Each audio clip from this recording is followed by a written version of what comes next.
Former Senator Doug Jones, Democrat of Alabama, announced Monday he's launching a bid for Alabama governor, setting up a likely rematch against a former rival, Senator Tommy Tuberville, next year. Because Alabama, you folks in Alabama deserve a governor who is going to fight for them, Jones said in a video on the social platform X. What we're going to do is we're going to be going around in this campaign. We're going to be listening to people across the state, he continued. We're going to do everything we can to bring the people back in the state, back to the state capital of Montgomery, Alabama. He noted there would be an official kickoff event launching bid after Thanksgiving. Jones is the most high-profile Democrat to wade into the race for Alabama governor and is seen as a major get for the party. A former U.S. attorney who prosecuted several men involved in the 16th Street church bombing in 1963, he gained national attention in 2017, defeating scandal-ridden former Senator. Wow. Scandal-ridden former Senator Roy Moore in a special election. You know, it's I find this part funny because the Hill has so many typos. They meant to put former Chief Justice Roy Moore. He wasn't. He never was a senator. He was running for senator and lost. Jones later lost to Tuberville by roughly 30 points in 2020 as he sought his first full term in the Senate. Tuberville announced in May he would forego re-election, instead run for governor, as Alabama Governor Kay Ivey can't run for another term. Jones's announcement sets up another expected clash between the two. So, I don't like saying stuff where I appear, negative, but Alabama has not elected a Democrat as governor since, I think, the 90s. Don Siegelman, the Democrat that went to jail. And even though I think, Jones is, I'm he's whatever to me. Like, I like the, civil rights record, but in terms of his record as a senator, I wasn't impressed. But even as someone who would say he would be a definite improvement over Tuberville or any of these other, Republicans that are lurking to replace Ivey, I can't see a scenario where he wins. If we wind the clock back to his victory over Moore, it was pretty analogous to, in my opinion, Trump's victory over Hillary in 2016, where there were a lot of people who saw the allegations against Moore and they weren't swayed to suddenly support Jones. They just stayed home. They're like, all right, whatever. And then Democrats had a higher turnout than Republicans who, when faced with, the Chief Justice with the allegations or the man who prosecuted Klan members, they would rather just not even bother being involved.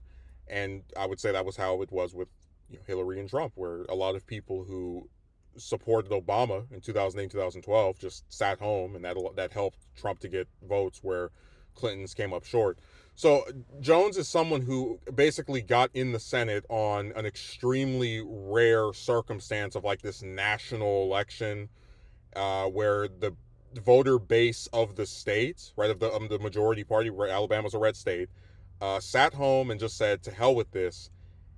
And his luck ran out when he tried to run for a full term with everyone's favorite football coach. But I really don't see any scenario where he's able to defeat really any of the Republicans. You have to have someone who's very scandal ridden to even get the voters to just walk away. Like, not even vote for the Democrats, but just, okay, well, this guy's horrible. I'm not gonna be involved in this. So I wish him luck, but it just seems like a doomed effort. And I hate, this is the kind of same thing with O'Rourke and him being unsure if he was going to run for make another attempt at running for senator. I don't like putting down Democrats especially like when we're talking about states where it's Republican run, and I always like to believe if the right person comes along, maybe we can see something change. But I've looked at that state. I've seen Republicans just destroy Democrats for over 20 damn years, and it looks like we're going to get a repeat of that come next year. So Jones is he's definitely going to get more eyes on the election as probably, I would say, the most famous Democrat in Alabama, right? I'd say that's a decent, like, in terms of the living ones, I'd probably would say he is the most prominent one from that state, but he would have to hope for a miracle to be able to pull off a victory in a state that is just so damn red. Like Alabama is, in the South, we just kind of associate them all as red states, but it's like there's tiers where places like Georgia, for example, it leans Republicans, but if the right Democrat runs, they can win.